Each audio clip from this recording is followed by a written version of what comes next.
नमस्कार। दिन भर की खबरों और हर अपडेट और फॉलो अप लेकर मैं हूं आपके साथ दीपशिखा। खबरों की खबर या फिर खबरों पर असर, हमारे संवाददाता खबरों के पीछे दौड़ते हैं दिन भर। ग्राउंड जीरो से सीधी खबर बताएंगे जनता रिपोर्टर। सरकार भले महिलाओं की सुरक्षा के कितने ही बड़े बड़े दावे करे, लेकिन पलवल में पिछले 15 दिनों के मामले देखें तो हर दूसरे दिन कोई ना कोई महिला यहां पर दुष्कर्म का शिकार होती दिखाई दे रही है। पिछले 15 दिनों में 7 गैंगरेप के व दुष्कर्म के मामले पुलिस द्वारा दर्ज किए गए हैं। हाल ही में पुलिस ने एक गांव की 20 वर्षीय लड़की के साथ 3 युवकों द्वारा दुष्कर्म का मामला करने का दर्ज किया है। हालांकि पुलिस ने अभी तक मामला तो दर्ज कर लिया, लेकिन अभी तक भी कोई आरोपी गिरफ्तार नहीं हुआ है। सरकार द्वारा महिलाओं की सुरक्षा के लिए यहाँ पर महिला थाने तो खोले गए हैं, लेकिन यह महिला थाने भी महिलाओं की सुरक्षा में ऐसा है साबित हो रहे हैं। पलवल जिले में आपको बता दें कि यहाँ 3 युवकों पर गैंगरेप का आरोप लगा है। आरोपी पुलिस की गिरफ्त से फिलहाल बाहर है, लेकिन पुलिस लगातार जांच कर रही है। 20 वर्षीय युवती से ये गैंगरेप हुआ है और यहाँ आपको बता दें कि एसआई अनीता ने इस पूरे मामले में बताया है कि जांच की जा रही है और जल्द ही जो आरोपी है वो भी पुलिस की गिरफ्त के अंदर होंगे। 3 युवकों पर गैंगरेप का आरोप लगा है। नेत्र विशेषज्ञ की आग में झुलसने से हुई मौत। नेत्र विशेषज्ञ डॉक्टर विनीत दुआ सरोजनी कॉलोनी में रहते थे और ये हादसा उस वक्त हुआ जब वो एक कैन से सैनिटाइजर दूसरी बोतल में डाल रहे थे और साथ ही सिगरेट पी रहे थे कि तभी सिगरेट की चिंगारी जो है सैनिटाइजर पर जा गिरी, जिससे कि आग भड़क गई और उस आग के अंदर डॉक्टर विनीत दुआ पूरे तरीके से झुलस गए, जिसके बाद उन्हें इलाज के लिए अस्पताल ले जाया गया, लेकिन गंभीर हालत के चलते उन्होंने दम तोड़ दिया। फिलहाल पुलिस इस पूरे मामले की जांच कर रही है। यमुनानगर के सरोजनी कॉलोनी के एक डॉक्टर की सैनिटाइजर से चिंगारी पकड़े जाने पर आग से झुलसने से मौत हो गई है। फिलहाल पुलिस ने शव को कब्जे में लेकर पोस्टमार्टम करवाकर परिजनों को सौंप दिया है और आगे की कार्रवाई शुरू कर दी है। बीएसपी सुप्रीमो और उत्तर प्रदेश की पूर्व मुख्यमंत्री मायावती पर किए गए डर्टी जोक मामले में बॉलीवुड एक्टर रणदीप हुड्डा की मुश्किलें लगातार बढ़ती जा रही हैं। दरअसल इस पूरे मामले में संयुक्त राष्ट्र ने अब रणदीप हुड्डा पर कार्रवाई की है।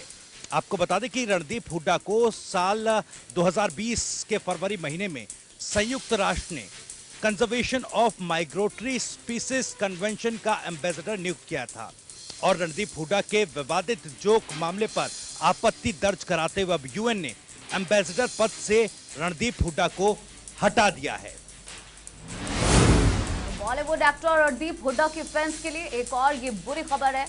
रणदीप हुड्डा को संयुक्त राष्ट्र की जंगली जानवरों की प्रवासी प्रजातियों संबंधित संधि के एम्बेसडर पद से हटा दिया गया है। दरअसल रणदीप हुड्डा का एक पुराना वीडियो सोशल मीडिया पर वायरल हुआ है और इसी वीडियो में रणदीप यूपी के पूर्व सीएम मायावती पर आपत्तिजनक चुटकुला सुनाते हुए नजर आए हैं और ये वीडियो क्लिप वायरल होने के बाद से लोगों में काफी नाराजगी है। लोग इसे सेक्सिस्ट, स्त्री विरोधी और जाति सूचक कहकर कड़ी आपत्ति जता रहे हैं और रणदीप हुड्डा की गिरफ्तारी की मांग भी कर रहे हैं और अब यूएन ने भी इस पर आपत्ति जताते हुए रणदीप हुड्डा को एम्बेसडर पद से हटा दिया है। रणदीप हुड्डा को फरवरी 2020 में 3 साल के लिए राजदूत नियुक्त किया गया था।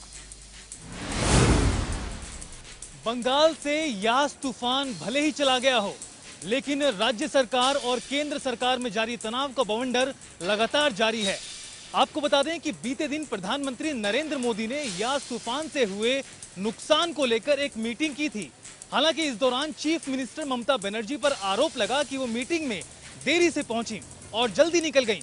इसको लेकर बीजेपी के नेताओं ने ममता बनर्जी के खिलाफ मोर्चा खोल रखा है। तो वहीं अब ममता बनर्जी ने भी पलटवार किया और उन पर लग रहे मीटिंग में देरी से पहुंचने के आरोप को गलत बताया। उन्होंने कहा कि बल्कि उल्टा उन्हें इंतजार करना पड़ा। ममता बनर्जी ने कहा कि बीजेपी प्रतिशोध की राजनीति कर रही है क्योंकि वो बंगाल में हुई हार को स्वीकार नहीं कर पा रही। ममता बनर्जी के अलावा टीएमसी सांसद महुआ मोइत्रा ने भी प्रधानमंत्री नरेंद्र मोदी पर तंज कसा।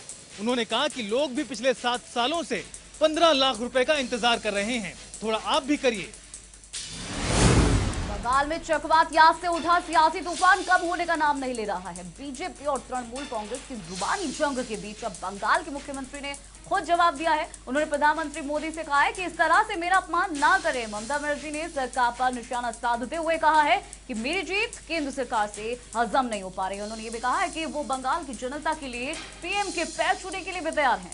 यहाँ आपको ये भी बता दें कि बीते दिन पीएम ने बंगाल में रिव्यू मीटिंग की थी, जिसमें ममता बनर्जी के देरी से पहुंचने पर विवाद हो गया था और इसके बाद से केंद्र ने बंगाल के मुख्य सचिव को दिल्ली तलब किया है। देश में कोरोना महामारी की दूसरी लहर धीरे धीरे थमती नजर आ रही है। आपको बता दें कि देश के अधिकतर राज्यों में कोरोना के मामले में कमी आई है, लेकिन मौत की संख्या में अभी भी उतार चढ़ाव जारी है। आपको बता दें कि पिछले 24 घंटों में कोरोना के नए मामले 1,76,000 के पार हैं। तो वहीं मौतों की संख्या की बात करें तो पिछले 24 घंटों में 3,000 लोगों ने दम तोड़ा है। वहीं कोरोना के नए मामलों को देखते हुए रिकवरी रेट बढ़ता जा रहा है, लेकिन इन सब के बीच ब्लैक फंगस भी धीरे धीरे अपना पांव पसारता जा रहा है। बता दें कि देश में कोरोना की दूसरी लहर तेजी से कमजोर हो रही है। केंद्र स्वास्थ्य मंत्रालय के ताजा आंकड़ों की बात करें तो 24 घंटों में कोरोना की 1,76,000 के सामने आए हैं। 45 दिन बाद ये सबसे कम संख्या है और ये लगातार ही दूसरा दिन है जब 2 लाख से कम केसेस सामने आए हैं। कोरोना महामारी की दूसरी लहर में जिस तेजी के साथ ये मामले बढ़ रहे थे, उसी रफ्तार से उनमें कमी भी आ रही है और पिछले 16 दिनों से नए मामलों से ज्यादा मरीज ठीक हो रहे हैं। वहीं ब्लैक फंगस अब तेजी से बढ़ रहा है। केंद्र सरकार ने हिमाचल प्रदेश के लिए कोविशील्ड का कोटा बढ़ा दिया है। आपको बता दें कि ये कोटा 18 से 44 साल और 45 साल से ऊपर के सभी वर्गों के लिए जारी किया गया है। दरअसल हिमाचल प्रदेश सरकार ने केंद्र से 1,19,000 से ज़्यादा वैक्सीन की डोज मांगी थी और केंद्र सरकार ने 47,460 ज़्यादा डोज भेजकर हिमाचल प्रदेश के लिए 1,67,000 से ज़्यादा वैक्सीन की डोज की मंजूरी दे दी है और ये डोज जून के लिए जारी की गई है। इसी के साथ साथ आपको ये भी बता दें कि प्रदेश में 18 से 44 साल के बीच अब तक 34% और वहीं बात अगर करें 45 साल से ऊपर के 89.4% लोगों को वैक्सीन लग चुकी है। जी हाँ, हिमाचल वासियों के लिए एक राहत भरी खबर है। यहाँ आपको बता दें कि केंद्र सरकार ने हिमाचल प्रदेश के लिए 1,67,180 डोजेस को मंजूरी दी है। आपको ये भी बता दें कि वैक्सीन एक हफ्ते के अंदर आ सकती है। 45 साल से ऊपर की आयु वर्ग के लिए ये डोज हिमाचल को केंद्र से निःशुल्क मिल पाएगी और ये वैक्सीन जून के पहले पखवाड़े के लिए जारी की गई है। हिमाचल सरकार ने प्रदेश की कुल जनसंख्या के 27.4% लोगों को ये वैक्सीन दी है और 18 साल से ऊपर की पात्र जनसंख्या के 34% और 45 साल से ज्यादा की उम्र के 89.4% लोगों को ये वैक्सीन लगाई गई है। मई से अब सभी दुकानों को खोला जा रहा है। ये फैसला मुख्यमंत्री जयराम ठाकुर ने एक समीक्षा बैठक के बाद लिया।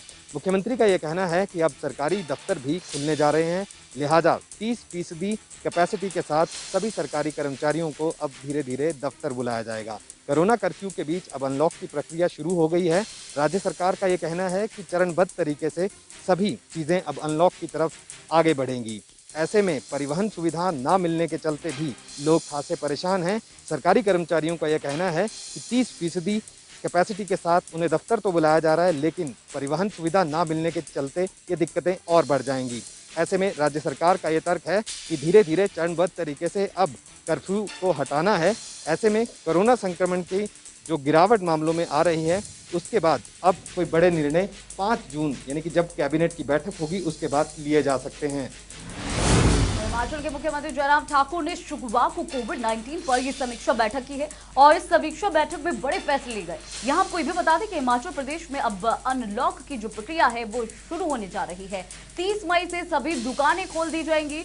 गौर रहे कि दुकानों का समय सुबह 9 बजे से 2 बजे तक का निर्धारित किया जाएगा और अब दुकानों को 3 घंटे से बढ़ाकर 5 घंटे खोलने का फैसला लिया गया है और इसी के साथ ही प्रदेश के सभी सरकारी दफ्तर 30% वर्किंग कैपेसिटी के साथ खोल दिए जाएंगे। लेकिन प्रदेश में अनलॉक होने में जो सबसे बड़ी बात है वो ये है कि हिमाचल में अभी प्राइवेट और सरकारी बसेस नहीं चल पाएंगे और इसके लिए आदेश जल्द ही जारी किए जाएंगे। फिलहाल ग्राम पंचायत में ग्रामीणों के सहयोग से गांव रसूलपुर दूसरों के लिए एक मिसाल बन चुका है, जिसमें स्वास्थ्य विभाग का भी अहम रोल बताया जा रहा है।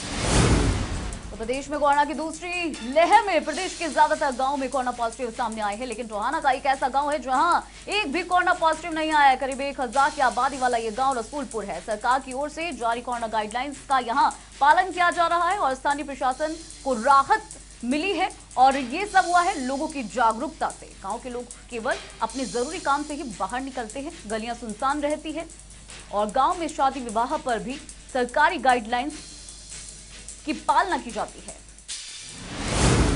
कोरोना की दूसरी लहर का असर बच्चों पर सबसे ज्यादा देखने को मिल रहा है। वहीं अब एक नई बीमारी मल्टी सिस्टम इंफ्लेमेटरी सिंड्रोम यानी कि MIS ने बच्चों को घेर कर रख लिया है, जिसने माँ बाप की चिंताओं को खासा बढ़ा कर रख दिया है। आपको बता दें, इस बीमारी में बच्चों में सिर में दर्द, बुखार, सीने, दिमाग, दिल में जलन, इस तरीके की समस्याएं देखने को मिल रही हैं। वहीं अगर दिल्ली NCR की बात करें तो 24 घंटों में सबसे ज़्यादा 177 नए मामले इस MIS सिंड्रोम के सामने आए हैं, जिसने खासा परेशानी में दिल्ली NCR में रह रहे लोगों को डाल दिया है। 5 मई 2020 को सोनीपत के रहने वाले अमित राणा दिल्ली पुलिस में कोरोना संक्रमित हो गए थे और कोरोना संक्रमित होने के बाद उसके साथियों द्वारा अलग अलग हॉस्पिटल ले जाया गया, लेकिन इलाज न मिलने के कारण उसकी मौत हो गई थी। और मौत के बाद दिल्ली सरकार अरविंद केजरीवाल ने परिवार को सम्मान राशि के रूप में 1 करोड़ रुपए देने की घोषणा की थी और इसी को लेकर केजरीवाल ने एक ट्वीट भी किया था कि परिवार को सम्मान राशि के रूप में 1 करोड़ रुपया दिया जाएगा। लेकिन 1 साल बीत जाने के बाद भी परिवार को किसी भी प्रकार का कोई भी सम्मान सहयोग राशि नहीं मिला है। वहीं दिल्ली पुलिस द्वारा नौकरी देने का आश्वासन भी अभी अधर में लटका हुआ है और अभी तक उनकी पत्नी को नौकरी नहीं मिली है। वहीं दूसरी तरफ अगर बात करें तो परिवार पर आश्रित 2 बच्चे हैं और उनके पिताजी हैं जो दिव्यांग हैं, ना बोल सकते ना सुन सकते हैं। एक मार्मिक अपील जो है उनके परिवार के सदस्यों ने की है कि जल्द से जल्द केजरीवाल सरकार उनकी तरफ ध्यान दे। सूर्य आग उगल रहा है और महम का तापमान 41 डिग्री के पार पहुंच चुका है और वो लोग ही सड़कों पर निकल रहे हैं जिन्हें बहुत ज़रूरी काम है, क्योंकि भीषण गर्मी पड़ रही है और इस भीषण गर्मी में लोग परेशान हैं और लोगों के काम धंधे भी प्रभावित हो रहे हैं।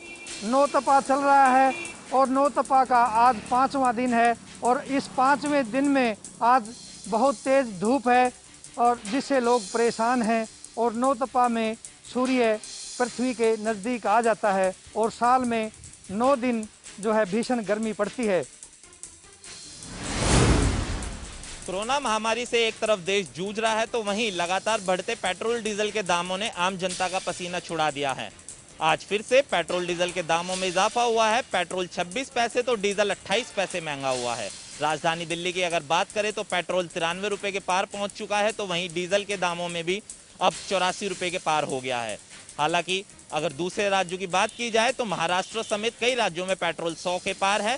तो वहीं बढ़ते पेट्रोल के दामों को लेकर विपक्षी पार्टी सरकार पर लगातार निशाना साध रही है। सरकार की तरफ से यही दलील दी जा रही है कि बढ़ते तेल की कीमतों के दाम उनके हाथ में नहीं है, तेल की कीमत कंपनियां तय करती है। लेकिन अब सवाल यह है कि लगातार बढ़ती तेल की कीमत से आम जनता का पसीना छूट रहा है। अब आम जनता को राहत कब मिलेगी, ये बड़ा सवाल है। पेट्रोल और डीजल की कीमतों में तेजी जारी है। एक दिन की राहत के बाद तेल की कीमतें एक बार फिर से बढ़ गई है। पेट्रोल के दाम में 26 पैसे प्रति लीटर की बढ़ोतरी की गई है, जबकि डीजल की कीमत 28 पैसे प्रति लीटर बढ़ गई है। दिल्ली के बाजार में पेट्रोल 93.94 पैसे, जबकि डीजल 84 रुपए 79 पैसे प्रति लीटर पहुंच गया है। मुंबई में पेट्रोल की कीमत 100.19 पैसे और डीजल की कीमत 92 रुपए 17 पैसे प्रति लीटर हो चुकी है। राजस्थान श्रीगंगानगर में पेट्रोल की कीमत 105 रुपए 15 पैसे और डीजल का भाव 97 रुपए 99 पैसे प्रति लीटर हो चुका है।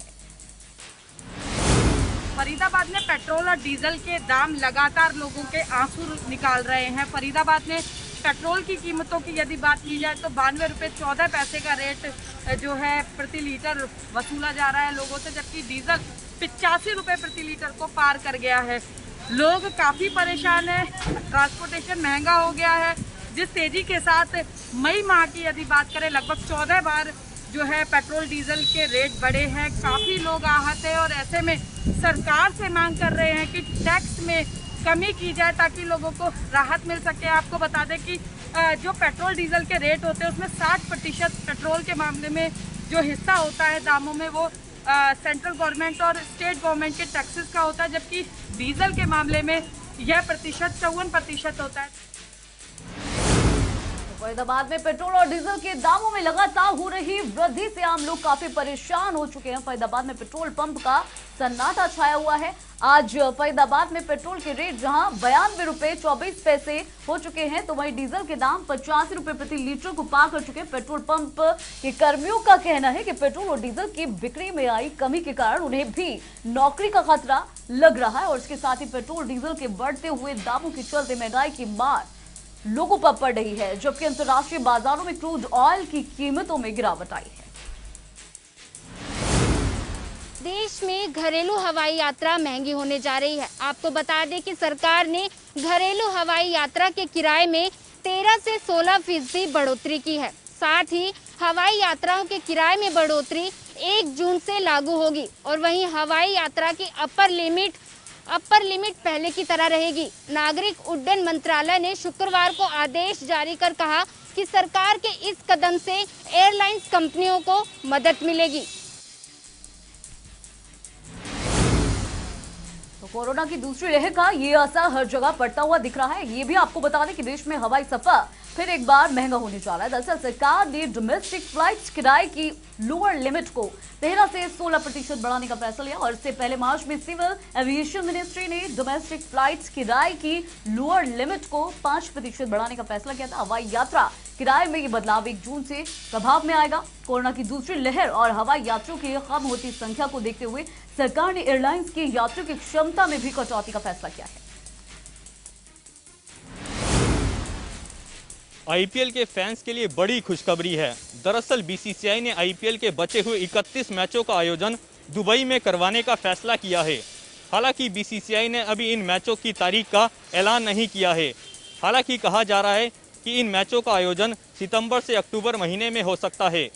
आपकी जानकारी के लिए बता दें, कई खिलाड़ियों के कोरोना संक्रमित होने के बाद आईपीएल 2021 को बीच में ही टालना पड़ा था। ऐसे में दोबारा आईपीएल का शुरू होना क्रिकेट फैंस के लिए बड़ी खुशखबरी होगी। हालांकि बीसीसीआई के लिए सबसे बड़ी चुनौती खिलाड़ियों की सुरक्षा होगी, क्योंकि कई विदेशी खिलाड़ी पहले ही बायो बबल को लेकर सवाल उठा चुके हैं।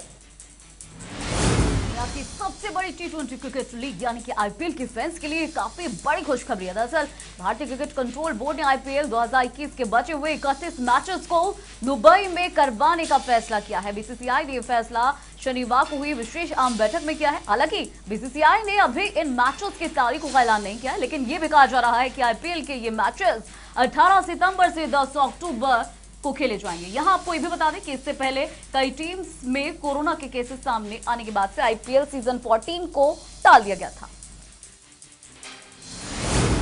फरीदाबाद में कोरोना के बढ़ते मामलों के बीच लॉकडाउन को लेकर फरीदाबाद पुलिस पूरी तरह से मुस्तैद नजर आई है और इसी के तहत जो है जगह जगह नाके लगाकर पुलिस द्वारा जो लॉकडाउन का नियम है उसका पालन किया जाए, इसे सुनिश्चित किया गया है। आपको बता दें कि जो पुलिस द्वारा जो है लॉकडाउन में बिना मास्क के जो चालान किए गए हैं, लगभग 34,500 के आसपास चालान ऐसे हैं जो लोग लॉकडाउन के बीच बिना मास्क के मूवमेंट कर रहे थे। साथ ही साथ लगभग 2.25 करोड़ रुपए की रिकवरी चालान के जरिए पुलिस ने की है।